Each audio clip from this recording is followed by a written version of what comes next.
Hi, my name is Bob Wheeler, and welcome to the Brain Observer, where we search the scriptures daily to see whether or not these things are true. Well, tomorrow we celebrate the 250th anniversary of the signing of the Declaration of Independence. And it raises a lot of questions about exactly who we are, what we are as a nation, and in particular, whether or not we were founded as a Christian nation. And there was this big debate over Christian nationalism. And is America was America founded as a Christian nation? And I would have to argue that, strictly speaking, the answer is no. That if you define Christianity the way it's defined in the New Testament, then obviously it's not. Jesus himself said that the first and the greatest commandment was to love the Lord your God with all your heart and with all your soul and all your might, and that the second commandment was to love your neighbor as yourself. Jesus told Nicodemus that in order to see the kingdom of heaven, you have to be born again. None of those things have been true of the majority of Americans living here in this country. And so, strictly speaking, America doesn't really live up to Christian standards. And so, it's not really a Christian nation. But on the other hand, it has to be pointed out that it always saw itself as a part of Western civilization. And the Western civilization, ever since the days of the Emperor Constantine, saw itself as a Christian civilization. So there's a certain sense in which it was always nominally Christian, and sort of took into assumption the existence of a supreme being, and furthermore that it also assumed that there was a universally binding moral code that binds all human beings. And so, what you see when you read the Declaration of Independence, it has a famous line where it says, "We hold these truths to be self evident, that all men are created equal, and they're endowed by their Creator with certain unalienable rights, and that among those rights are life, liberty, and the pursuit of happiness." Now, if that statement is not true, and you've got atheists and secularists out there that are swearing up and down, well, we don't go by the Declaration of Independence, and God isn't mentioned in the Constitution. If that statement in the Declaration of Independence isn't true, it raises some very, very serious questions. First of all, how are we equal? And then, second of all, where do human rights come from? What makes them unalienable? And those are some of the problems that we're facing with today. Well, you go back into the question here. The fundamental question that we're faced with today is, what exactly is the relationship between the civil law and morality? Is the government free to just pass any kind of laws that it wants to, or to legalize anything that it wants to? Or is there some kind of an overarching universal moral code that we're all obligated to observe as human beings? And it's interesting that probably the chief moral question that came up for discussion at the Constitutional Convention had to do with the slave trade, which was still going on at the time. And so the question was, the founding fathers had to face was, okay, what do we do with the slave trade? Do we abolish it? Do we regulate it? Do we tax it? And there was quite a debate on the floor of the Constitutional Convention. One of the founding fathers, Luther Martin from Maryland, said it is inconsistent that the slave trade was inconsistent with the principles of the Revolution and dishonorable to the American character to have such a feature in the Constitution. But then there was he was contradicted by John Rutledge of South Carolina, and Rutledge said, "Religion and humanity had nothing to do with this question. Interest alone is the governing principle with nations." And so, yeah, John Rutledge was, in some ways a very modern secularist, and maintaining the separation of church and state. And of course, he did that to defend the slave trade. And he said that basically his argument was that the South had an economic interest in maintaining it. And that's what should be taken into consideration in the Constitution. Well, what happened was that they found that in the Constitutional Convention, they did come up with a provision where they would gradually abolish the slave trade after a number of years. But there was still a feature in the Constitution that remained problematical regarding slavery, and that had to do with the return of runaway slaves. In fact, technically, there still is in the Constitution a provision, Article 4, Section 2, which says that runaway slaves have to be returned to their masters. Of course, today it's a dead letter because there are no slaves, so there are no runaway slaves. But yeah, technically the provision is still in the Constitution. And so basically it caused quite a moral dilemma. So let's say you had the slaves that Well, what you had was there were slaves that ran away, and there was actually it was called a runaway um, an underground railroad that would basically help runaway slaves, make it their way back to to Canada. And so then the question is, if you lived in New York or Pennsylvania, where I live, and you're opposed to slavery, and you run across a runaway slave, are you required? Well, you were required by law to return him to his master. And so then the question is, okay, so do you do that? How do you should you violate your conscience in order to do that? Because we don't want to impose our personal religious beliefs on somebody else. And so there was an underground railroad. Um, I know I was originally from Syracuse, New York, and one of the famous incidents in Syracuse's history was the Gerry Rescue, where there was a runaway slave who was living in Syracuse for a while, and his slave master found out where he was, and he basically caught up with him, and he was arrested. It just so happened that there was an abolitionist convention going on in the city at the time that this happened. The convention dismissed. The members descended on the jailhouse. They managed to get Gerry out of the jailhouse, and they transported him out to Canada. But that was the kind of the moral dilemma that people were faced with back in the days running up to the Civil War. It kind of came to a head with the Missouri Compromise in 1850, and William A. Seward, who was at that time he was actually a senator of a U.S. senator from New York, lived in Auburn, New York, and he he delivered a speech on the floor of the Congress in which he said, "The Constitution regulates our stewardship. The Constitution devotes the domain to union, to justice, to defense, to welfare, and to liberty." And there, of course, he was referring back to certain provisions in the preamble to the Constitution. And then he went on to say, "But there is a higher law than the Constitution, which regulates our authority over our domain and devotes it to the same noble purposes." And that caused quite an uproar at the time. There were Southerners who called the speech monstrous and diabolical, but it kind of pinpointed the whole issue. Is there, in fact, a higher law to which all of us are accountable as human beings? Well, what happened? Of course, the issue wasn't resolved. We descended into a civil war. There was tremendous bloodshed. And finally, Abraham Lincoln, summarized it all during his second inaugural address when he said, "Finally do we hope, and fervently do we pray, that this mighty scourge of war may speedily pass away.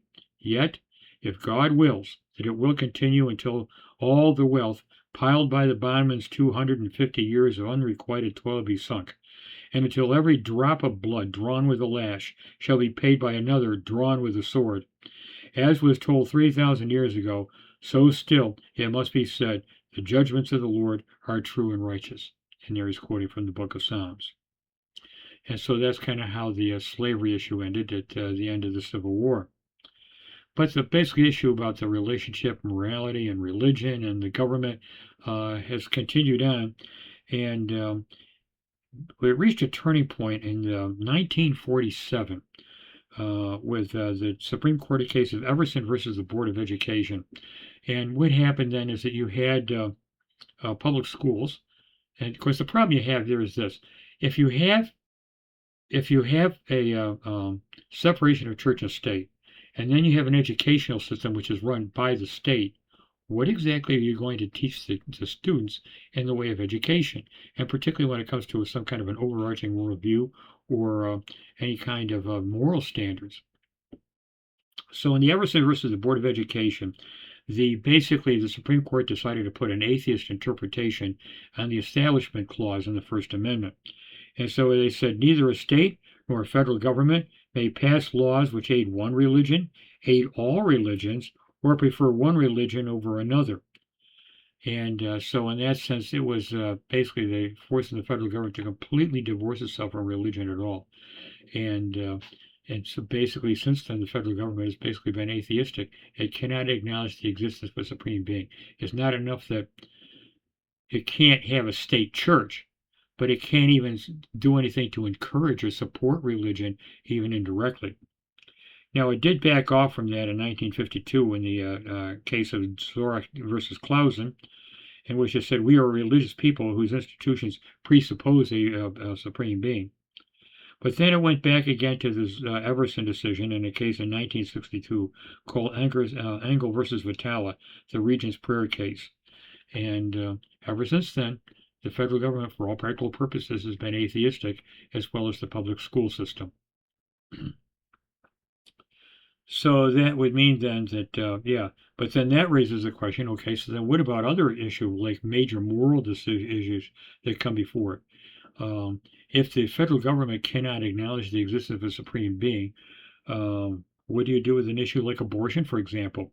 So you have Roe v. Wade, it came out in 1973, and there were basically two questions that faced the court of Roe v. Wade. One of them was, does a woman have a right to privacy, which includes the right to have an abortion? And on that issue, the Supreme Court said yes. And then the question is, does the unborn child have a right to life, which is protected by the Due Process and Equal Protection Clauses of the Fifth and 14th Amendments? And on that, the Supreme Court said no. And what was really ludicrous about the reasoning of the Supreme Court was that they took two totally opposite approaches to interpreting the Constitution. On the first one, whether or not a woman had a right to an abortion, they interpreted the Constitution very, very loosely. Abortion even isn't mentioned in the Constitution, okay? But then on the second issue about whether or not an unborn child has a right to life that's protected by the Due Process and Equal Protection Clauses, then they took a very, very narrow, literalistic approaches and said, well, the word person is only used certain times in the Constitution, and it only refers to people who are old enough to think for themselves and so on, and therefore it wouldn't cover an unborn child. The Supreme Court, of course, did fortunately back off from that decision a little bit in the Dobbs versus Jackson Women's Health Organization case in 2022. But even that was kind of a disappointment, because even though they agreed that nowhere in the Constitution does it say that a woman has some kind of a constitutional right to have an abortion, they still did not want to answer the question, does the unborn child have a right to life? And so modern America has become so morally bankrupt that even the highest court in the land, with a conservative supermajority, still cannot decide what constitutes a human being and when does human life begin. That is how terribly wrong we are today. Then, of course, you get into the whole question about same-sex marriage, and you had the Obergefell versus Hodges decision that was decided back in 2015. So the problem then, to get back to the statement in the Declaration of Independence, that all men are created equal and they're endowed by their creator with certain unalienable rights. Once you get rid of if you argue that that statement is basically false, there is no creator, then human rights basically disappear. And we've opened the door to a human tyranny. That basically, what ultimately makes things right or wrong is whatever your government says. And if the Fuhrer says, off to the concentration camps, off to the concentration camp. There's no higher law to which you can appeal that says that there's something inherently wrong with that morally, and you should have to engage in civil disobedience. Well, basically, I think that as we stand here on the 250th anniversary of the signing of the Declaration of Independence, we can't help but wonder what lies in the ahead for the American democracy. And I think I tend to be very, very pessimistic. Part of it is because I've seen the breakdown of the family structure. I've seen kids growing up in dysfunctional single-parent families. And in order for a democracy to function, everyone from top to bottom has to have a respect for the rule of law and work for the common good. In other words, people have to obey the law simply because it's the right thing to do. And in order to do that, they have to have a sense of moral obligation or duty to something outside of themselves. They have to recognize that there is a higher law for which we're all accountable. And so once you get rid of that, and you lose respect for the rule of law and work for the common good, then of course democracy can't function, and which you wind up with social chaos, and you wind up with an authoritarian government. And what we're really missing today is not just the breakdown, the disunity in America. what we're actually working at today, if you step back and you look at the bigger picture, is the collapse of Western civilization. Western civilization, ever since the days of the Emperor Constantine, was at least a nominally Christian civilization, and even right down to fairly modern times. It was based on the premise that we live in a rationally ordered universe that was created by an intelligent supreme being, and that there's like a moral order to the universe. There are certain moral principles that all of us as human beings are obligated to observe and obey, regardless of what our personal religious convictions are. And what has happened then is that the secularization of Western society has resulted in the breakdown of public morality and social chaos. And that, I think, is what we're seeing today. And that raises the question, can democracy last another generation, in the world that we live in today, America that we live in today? And then so this then opens the door for human tyranny. In order to bring order out of the chaos, what's happened historically in civilization after civilization is that you have to have an authoritarian government that will bring order out of the chaos, but without a recognition of any kind of a higher law that's going to limit its authority. So I think that as we stand here on the eve of the 250th anniversary, it'd be well to keep in mind the comments that George Washington made in his farewell address in 1796, in which he said, "Of all the dispositions and habits which lead to political prosperity, religion and morality are indispensable supports." And then he went on a short while later to say, "And let us with caution indulge the supposition that morality can be maintained without religion." You pretty much have to assume that there is a supreme being out there to whom we're all ultimately going to have to give an account. And that's why we need to act in a moral fashion, respect the rule of law and the rights of each other. So I hope you take all that to listen here as we celebrate our nation's independence. And we'll see you all later. Thank you. Bye now.